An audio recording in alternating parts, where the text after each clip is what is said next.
Something fascinating is arising out of the barren deserts of Saudi Arabia. In early 2021, the Crown Prince of Saudi Arabia and de facto ruler of the country, Mohammed bin Salman, or MBS for short, revealed a project to the world that he called the Line, a linear city of gargantuan proportions that the Saudi kingdom would begin constructing in the remote northwestern corner of their country. The proposal would be built out in segments over a series of decades, and in its final form, the line is envisioned as consisting of two twin skyscrapers, each 500 meters tall, separated by a width of 200 meters, and running continually for a whopping 170 kilometers across the arid desert landscape, enclosing an open atrium between the two skyscrapers on the floor like a super long, fully enclosed walled city. To put the sheer scale of the ambition of this project into perspective, the height of each of the line's twin skyscrapers will be similar to the heights of some of the world's already tallest existing buildings, like the One World Trade Center and the Central Park Tower in New York or the Willits Tower in Chicago. But unlike any of those pre-existing buildings, each of the line's skyscrapers will run at about this height for 170 kilometers, about the same distance as New York City is to Wilmington, Delaware, or about the same length as the entire width of Connecticut from end to end, east to west, or about the same distance as Los Angeles is from San Diego,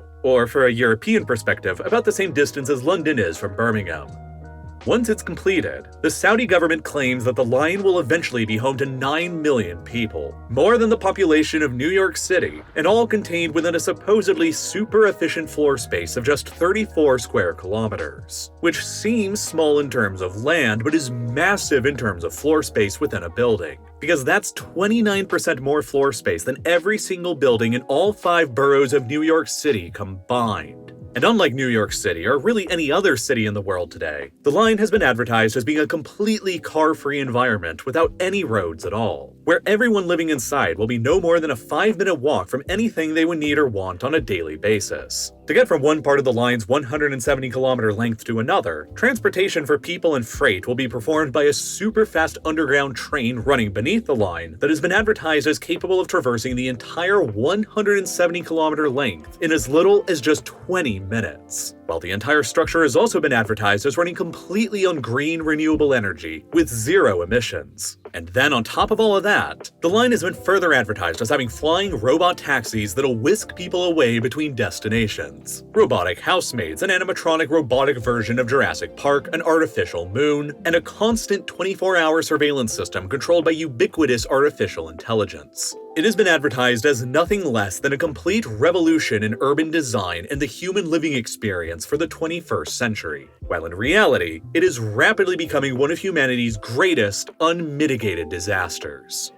Since it was unveiled in 2021, the effort to actually build the line has actually transformed into the single largest ongoing construction project happening anywhere on the planet, and it's likely already become one of, if not the largest construction projects in human history. The Saudi kingdom has gathered together an army of excavators, trucks, and workers that are currently all hard at work, carving out millions of cubic meters worth of sand across the desert, where the line's foundation is expected to eventually be laid. All as MBS has compared the project's scope to the Egyptian pyramids and referred to it as a civilizational revolution. But as it's turned out, even for a kingdom that's as fabulously wealthy and powerful as Saudi Arabia, fully accomplishing a project of this magnitude and ambition is still probably just a bit too much to manage. The projected cost for finishing the line's total length of 170 kilometers has ballooned in price more than 10 times over again, from its initial projection of only $200 billion when it was revealed back in 2021 to current estimates from employees on the project today in 2024 of at least $2 trillion. And to put that price tag into perspective, that's roughly twice the size of Saudi Arabia's entire nominal GDP, and it's pretty comparable to the total annual nominal GDP of Brazil, a nation of more than 215 million people. And even then, the $2 trillion price tag circulating around today is widely believed to still be a massive underestimation by several independent analysts.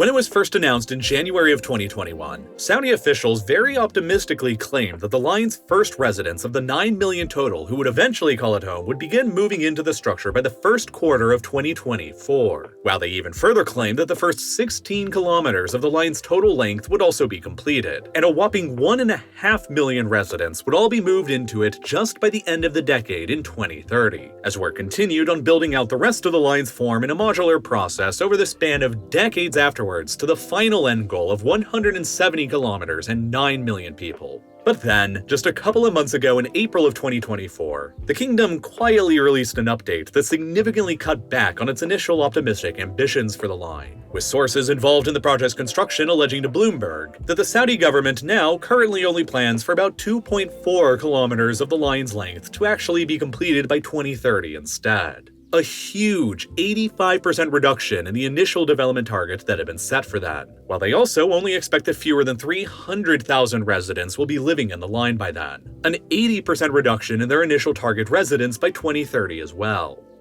Despite these setbacks, however, Saudi government officials and the line's representatives continue to insist that the line is a long-term, multi-decade commitment of the kingdom that will continue being built out across the 21st century, all the way until the final version of 170 kilometers and 9 million residents is accomplished. It'll simply take them longer than they initially expected to get there, they say. But in only the first 4 years of the project's development, it has already been plagued by almost countless engineering, management, and financial mishaps that have substantially delayed its progress already. While many other people involved with the project and countless independent observers and analysts expect that the project is a completely unrealistic fever dream that has no possible chance of success at ever actually becoming a reality. And in order to understand the true scale of the line's absurdity and potentially even insanity, it helps to begin with the rise of the single man whose limitless ambition and ruthlessness is causing the entire project to happen in the first place. The Crown Prince of Saudi Arabia himself, Mohammed bin Salman, or MBS. MBS's father is the current reigning king of Saudi Arabia, King Salman. Salman himself is one of more than 100 children that were produced by Saudi Arabia's original founder and the country's first king, Ibn Saud. Ever since Ibn Saud's death in 1953, the Saudi kingdom has been continually ruled as one of the world's final remaining hereditary absolute monarchies, by 6 of Ibn Saud's own direct sons. King Salman himself is among Ibn Saud's youngest surviving children today, who was born in 1935 when his father was already 60, while Salman himself has 13 of his own children. King Salman is also turning 89 years old this year, and so as the generation of Saudi kings made up exclusively of Ibn Saud's own direct sons began aging out, it became clear in the 2010s that the next generation of Saudi kings would eventually have to be pulled from the pool of Ibn Saud's grandchildren next. King Salman ascended to the kingdom's throne in 2015 upon the death of his older brother Abdullah at the age of 90, and Salman quickly appointed his young 7th son, Mohammed bin Salman, as the acting deputy crown prince and the kingdom's defense minister. Within only 2 years from then, MBS managed to outmaneuver everybody else in the Saudi court and rapidly consolidated his own power, to the point where he managed to secure the position of Saudi Arabia's sole crown prince and heir apparent to the throne by 2017. By which point he was already widely viewed as the kingdom's de facto ruler at the young age of only 32 years old. He was later appointed by his father as the kingdom's acting prime minister, and he will inevitably succeed his nearly 90-year-old father as the nation's next king after he eventually passes.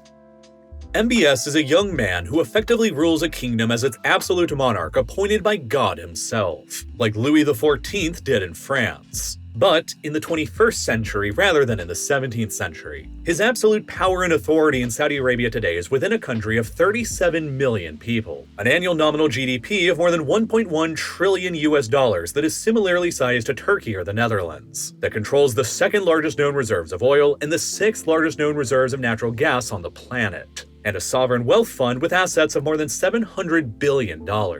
This is more absolute power than anything even Louis XIV could have possibly conceived of during his rule in France. The word of MBS is literally the law within this kingdom, and whatever he wants to do is what the entire kingdom will end up doing. And as it's turned out, MBS has been a rather bold leader who's made several controversial decisions that have damaged both his own personal reputation, as well as his country's reputation on the world stage. As the kingdom's defense minister, MBS was the architect of the Saudi military intervention into Yemen that began in 2015, and quickly transformed into a costly and bloody quagmire that directly killed thousands of Yemeni civilians and Saudi soldiers that heavily contributed to Yemen's collapse into what has often been described as being among the 21st century's most horrible humanitarian catastrophes. He further led Saudi Arabia into launching a total land, sea, and air blockade of neighboring Qatar in 2017 that lasted for years until 2021 that ultimately ended in another Saudi failure. And he boldly ordered the kidnapping of the Prime Minister of Lebanon in 2017 and had his security forces force him into temporarily resigning from his office.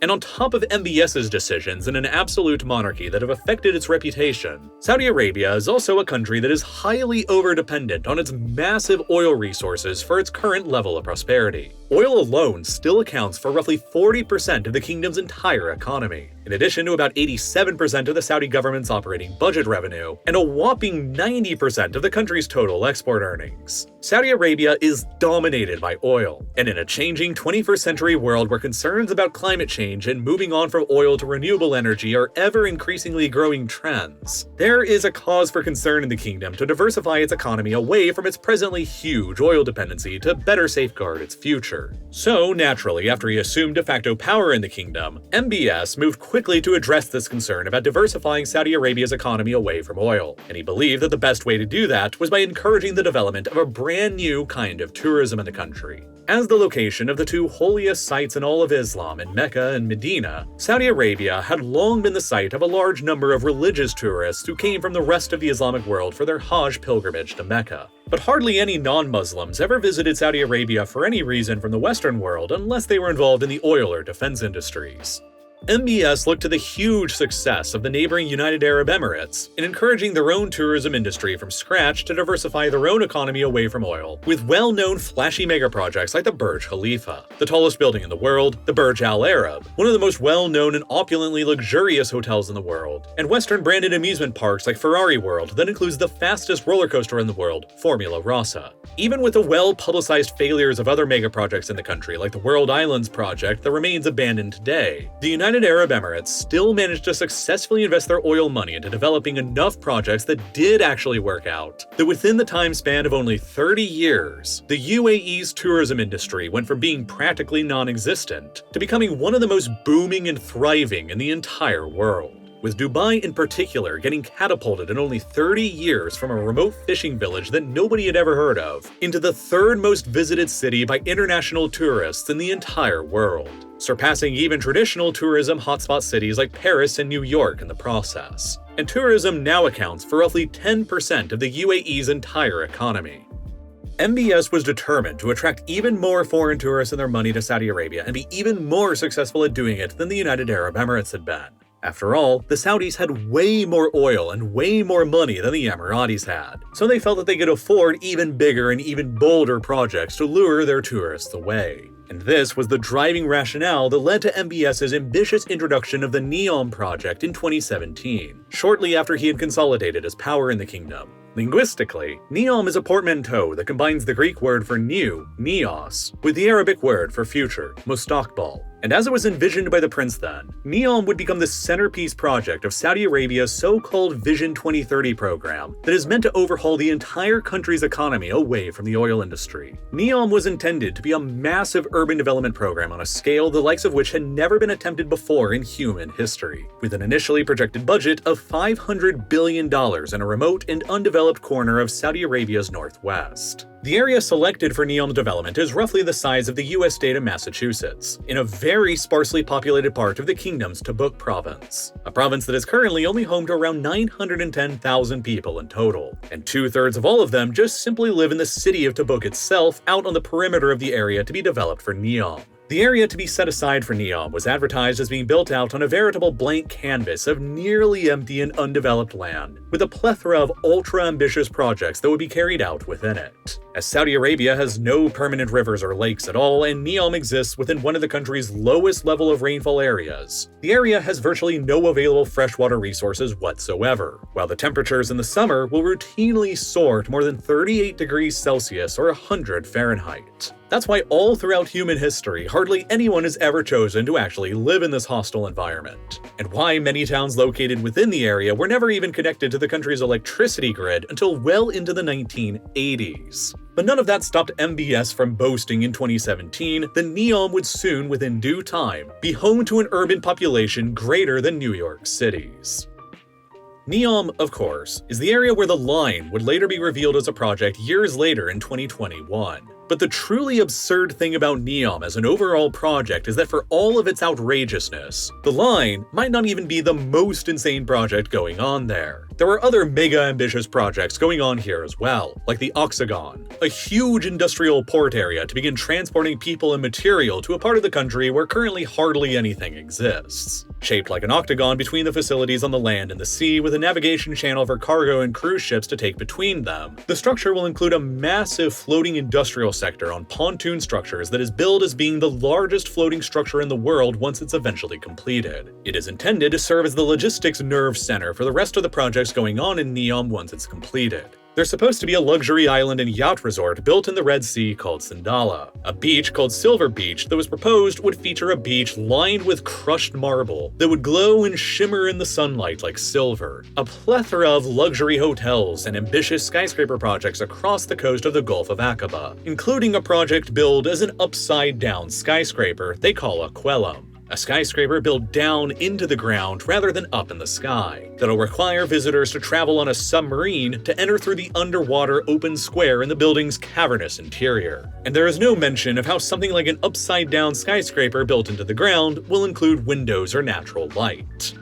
And there is also possibly the most absurd Neom project of all, a huge outdoors mountain and ski resort in the middle of the Arabian desert that they're calling Trojana. To be a little fair, even though it only naturally snows in Saudi Arabia only a few times every century, building a ski resort in the area of Neom is slightly less ridiculous than it initially seems. During the winter season, high up in the mountains here, the temperatures will occasionally dip beneath freezing, and equipped with a large number of artificial snow machines, they plan on coating about 36 kilometers worth of ski and snowboard slopes. But because the temperatures are so hot here throughout the majority of the year, even with artificial snow generation, the ski slopes will only be possible for about 3 months out of the year. And on top of that, since Saudi Arabia doesn't have any natural lakes or rivers, they plan to excavate a massive pit in the middle of the mountains to fill it up with water and create a big artificial lake in the middle of the mountains anyway to make it all appear more scenic. A project that has been compared by some insiders to a giant open pit mine. But despite all of this, the Neom Ski Resort has already apparently been selected to host the 2029 Asian Winter Games, the first time that these winter sport-focused games will ever be hosted in the Middle East.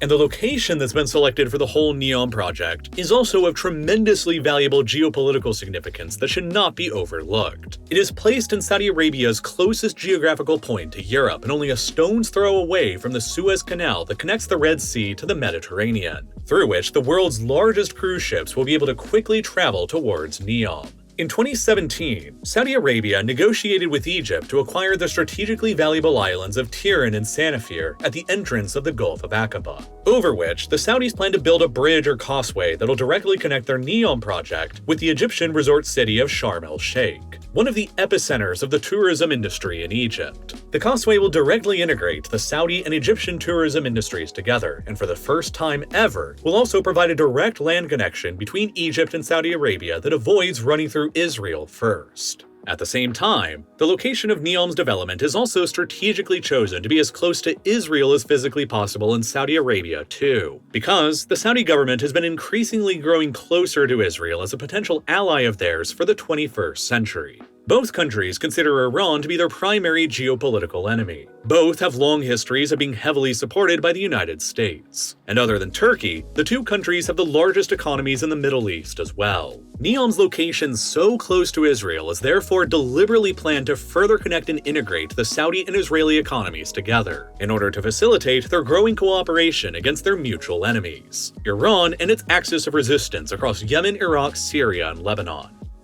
but as a sign of what kind of country NEOM was being developed in. Within only days of MBS announcing the project in the Ritz-Carlton Hotel of Riyadh, he transformed the entire hotel into a 5-star prison, where he had his security forces forcibly round up and imprison hundreds of members of his own royal family, along with various political and military officials in what MBS self-labeled as an anti-corruption purge. The Ritz-Carlton quit accepting new guests. Guests who were already staying at the hotel were informed that they needed to leave, and thousands of the imprisoned officials' bank accounts were frozen and seized, from which about $107 billion worth of financial assets were reported by MBS to have been seized and returned to the government's treasury. One of NEOM's most outspoken critics of all early on was none other than Jamal Khashoggi, a Saudi journalist and dissident who fled the country in 2017 and was a columnist for the Washington Post. Here he is criticizing the NEOM project in March of 2018. NEOM project, this futuristic city that he is planning to invest $500 billion in it. What if it goes wrong? It could bankrupt the country. But no one's allowed to criticize it. But no one allowed to write an objective piece in any newspaper saying, It was only 7 months after he made these comments that Jamal Khashoggi walked into the Saudi consulate in Istanbul, Turkey, and was never seen again. The American CIA would later release a damning report that concluded that MBS had personally ordered a hit squad to murder and dismember Khashoggi within the confines of the consulate building, which dramatically worsened MBS's international reputation as a cold-blooded killer and greatly heightened tensions between Saudi Arabia and the West. A Saudi Arabia with a man in charge who orders the assassinations of his critics in a government that heavily restricted the rights of women in the LGBT community and that carries out the third highest number of executions in the world, the majority of them through medieval-style beheadings, was not exactly a place that a large number of Western liberal-minded people had a huge desire to go and visit as a tourist, nor a place that many Western investors were comfortable parking their money in. So, in order to try and amend his own tainted reputation and improve Saudi Arabia's image to the world more broadly, MBS began introducing a series of social reforms to the country that finally enabled women to drive, eliminated the mandatory burqa for women to wear in public, granted women the right to enter the workforce en masse, and removed the restriction on women needing to have a male guardian just to leave their homes. And in 2021, they even opened the very first beach in the country that allows women to wear bikinis and walk around in them during the day. And just last year in 2023, for the first time ever, the Saudi Tourism Authority website updated its frequently asked questions page to clarify that LGBT visitors were actually welcome to visit the kingdom. But all on their own, these social reforms were not considered enough by the government to actually encourage Western tourists to come and visit the country. They needed to come and see something, and MBS decided that NEOM needed an even bigger, even bolder, and even more ambitious project than anything that had been announced beforehand, to bring the wealthy Western tourist to the country that he so craved to help the kingdom diversify away from its oil dependency. And this was the context and the rationale behind MBS's announcement of the line project within NEOM in January of 2021. And how we got to the point where we are today, 3 years later, with the line seemingly under construction within NEOM to the tune of several $100 billion already. Now, let's go through a few of the line's most notable problems one at a time that makes most people outside of MBS and his inner clique doubtful that it'll ever actually be finished or useful for anyone outside of the consultants who are being paid to draft up the plans for it.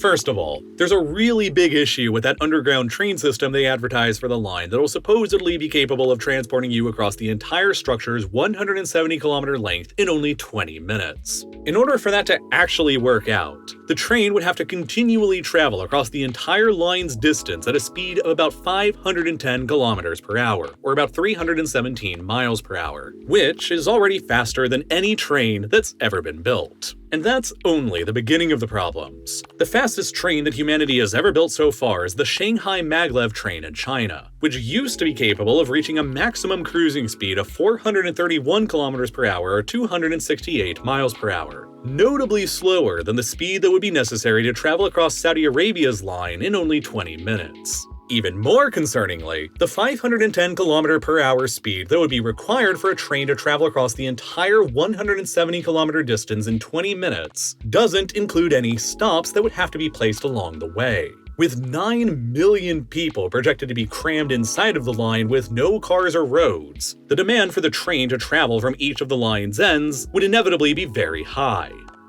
In a paper written for the journal Nature's Urban Sustainability section, the mathematician Raphael Pietro Curiel and physicist Daniel Condor suggested that the biggest problem of the linear city's design would be the massive distances involved with the structure. If you selected any two people at random in the line who might be friends or relatives who wanted to get together in person, they would, on average, be about 56 kilometers or 35 miles apart from one another. They showed that in comparison, an actual city with a similar population as the line's 9 million people, like Johannesburg, would have any two random residents be separated by only about 34 kilometers or 21 miles instead. This is why the line's designers came up with the idea for the super high-speed rail line running beneath the structure. But Pietro Curiel and Condor argued in their paper that in order for all 9 million car-free residents of the line to be within walking and elevator distance of a train station, the line would need to have somewhere around 86 different train stations placed along the route. And then, if you had most of the trains stopping at each and every one of the dozens and dozens of stations along the way, the journey from one end of the line to the other would inevitably take significantly longer than only 20 minutes. And the speeds of the trains would never approach what they could actually be capable of. To make matters even worse, a linear designed city and train network would, by design, only have a single point of failure. If a fire or an accident broke out in just one section of the line, then the entire train system would break down and fail, and transportation from one end to the other would become impossible until the situation was resolved.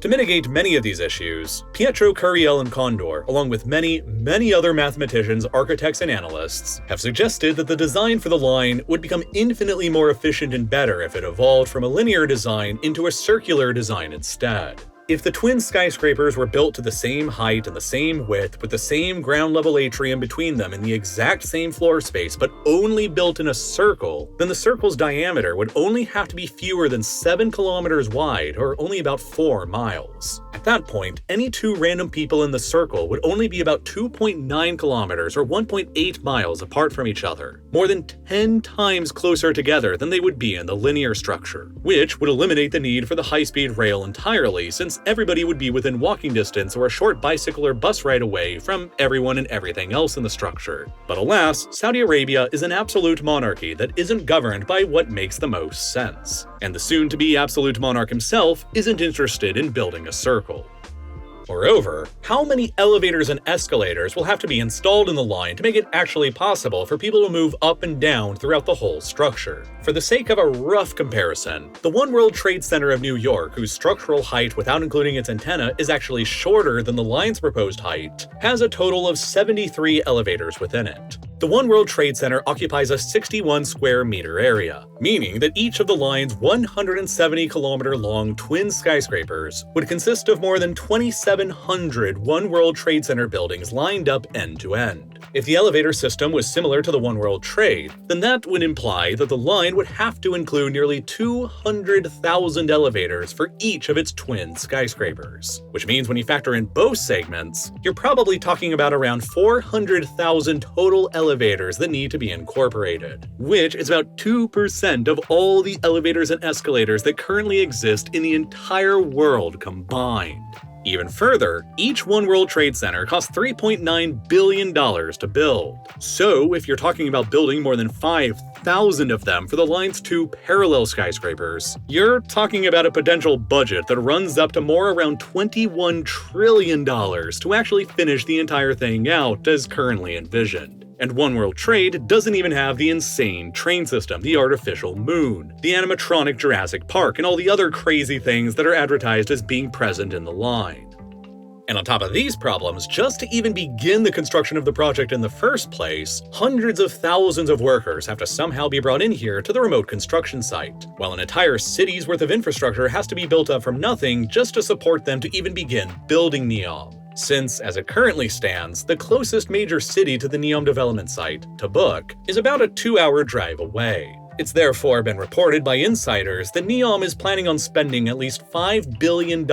just on developing the housing in the region for all of NEOM's construction workers. And that's before any progress on all the megastructures in NEOM has even begun. Then, once the construction on the mega projects like the line eventually do begin, the outrageous demands for materials to build them, like steel and glass, might end up becoming so enormous that they could drive up entire global prices for the materials in use. I mean, in terms of floor space for the line alone, we're talking about building out 29% more floor space than every single building that currently exists in New York City combined. You're literally talking about building out an entirely new New York City's worth of building material, and then 29% more on top of that. So of course it's going to raise global prices for these materials in the process and raise the price for the entire project as well, which will make it even more difficult to ever actually finish. And on top of those problems with just building the thing, it might also just not end up really being a very desirable place to live in, even if it does somehow actually get finished. For 170 kilometers, there will be nothing outside of the line structure other than vast, inhospitable desert in every direction. Meaning there will be nowhere to go and nothing to really do on a day-to-day basis outside of the confines of the line's megalithic walls. Sunlight will inevitably struggle penetrating down into the 170-kilometer-long atrium at the ground level, wedged in between the two high walls of the structure, which will make living down there feel dark and drab like life must have felt at the bottom of the Kowloon-walled city in Hong Kong back when it used to exist in the 1980s. It's also been reported that architects on the project have apparently struggled with making different neighborhoods in the line feel distinct and unique enough so as not to make the entire 170-kilometer-long thing all feel like a claustrophobic, repetitive, and monolithic rectangle. There were serious concerns about how fire trucks and ambulances will be capable of getting around a 170-kilometer-long walled city that doesn't have any roads or space for any vehicles. Will they try making all the fire trucks and ambulances flying vehicles like helicopters whooshing through the line's interior between the two skyscrapers like their advertised flying robo-taxis? Will firefighting helicopters flying through the line's atrium even be useful or capable at putting out fires within the building at all? And how will residents ultimately feel about being contained within a building without any personally owned transportation, under the constant watchful surveillance of the Saudi government? Saudi Arabia has advertised the NEOM and the line will consist of ubiquitous artificial intelligence systems, which essentially means constant mass surveillance and facial recognition technology of everyone inside 24 hours a day by a regime that is well known to dismember and behead its critics. Just last year in 2023, Human Rights Watch reported that Saudi Arabia sentenced a man to death, most likely by beheading, simply due to his peaceful anti-regime posts he made to his Twitter account with only 10 followers. Saudi Arabia claims the NEOM will be fully legally separated from the rest of Saudi territory with a completely separate legal system and even what's been called a digital border that'll regulate access to and from NEOM only to those who have the proper authorization, likely with facial recognition technology directly incorporated. They advertise that a newly created legal entity called the NEOM Authority will be created to govern over the region, but the head of the NEOM Authority will still be appointed directly by the Saudi king. And that will almost certainly be MBS himself very soon once his nearly 90-year-old father passes on from this world. And at the age of only 38 right now in 2024, MBS could conceivably stay on the throne of Saudi Arabia as the kingdom's absolute monarch, and the man ultimately in charge of NEOM as well for the next half a century into the 2070s if his life expectancy turns out to be anything like his father's and uncle's before him. Would you entrust your security and safety in this kind of system? And then there's also the extensive wildlife problems that the line will also cause. The line is intended to have its exterior walls coated in a mirror-like material that'll reflect the desert landscape around it. So it'll basically be a giant 170-kilometer-long and 500-meter-high mirror positioned right at the northern edge of the Red Sea's biome, directly in between the Red Sea and the Mediterranean Sea, which is a massive aerial highway for literally billions of migrating birds from almost countless varieties of species. You can likely immediately see the problem here. One designer working on the project was reported by the Wall Street Journal to have written that it'll be inevitable that a significant number of birds will perish because of the project, with countless numbers of them crashing into the huge mirror directly in the middle of their migration route. Land-based desert species in the region will also struggle immensely with navigating themselves around the 170-kilometer-long mirror too, which will inevitably force local species into reducing their ranges and numbers of potential partners, which will decrease their genetic variabilities and increase their susceptibilities to genetic diseases and increase their risk of extinction in the process. There's also the sheer problem of acquiring enough water for the 9 million residents of the line to survive and live the luxury lifestyle within that they will expect. Remember that the area around the line where the construction is taking place has virtually zero freshwater resources at all to speak of, with no natural lakes or rivers and some of the lowest levels of rainfall in a country that is already notoriously arid. The only possible solution for acquiring water for all these residents in the line will be a massive desalination project, with numerous newly built desalination facilities along the coast of the Gulf of Aqaba and the Red Sea that'll transform enormous volumes of salty ocean water into potable freshwater. But desalination carries with it multiple problems of its own. It's considered to be highly environmentally destructive for one thing, because as it separates the salt and the brine from the ocean water, it withdraws the water, but it pumps the salt and the brine right back out into the ocean from whence it came, which, over time, dramatically raises the saltiness of the ocean water around the desalination plants, which is terrible for pretty much all of the region's aquatic life. Desalination plants also require an enormous amount of energy to actually keep running, and since NEOM advertises that they'll be completely carbon neutral and run entirely on renewable energies, they'll almost certainly be left with no other choice but to rely on creating nuclear power plants to power at least some of the energy that their desalination plants will require. During their recent negotiations with the United States on potentially extending their diplomatic recognition of Israel, the Saudis have suggested that they would be willing to do so if Washington agreed to give them their nuclear energy technology first, likely intended to be used for their desalination ideas at NEOM. But the Americans have been pretty wary about giving the Saudis their nuclear energy technology, because they worry that it could give the Saudis the ability to create a homegrown nuclear bomb as well, an action that they would almost certainly try and take in response if the Iranians ever developed a nuclear weapon first. And then there are simply the unbelievable financial costs and setbacks associated with the line's construction as well. According to inside sources that reported to the Wall Street Journal, the first 2.4 kilometers or 1.5 miles of the line alone that the Saudis currently expect to be finished by 2030 will cost them more than $100 billion to finish. And they initially projected in 2021 that building out the entire 170-kilometer-long structure would only cost them $200 billion. Insider sources involved on the project currently report that they expect the ultimate price tag for finishing the line will be, quote, well in excess of $2 trillion,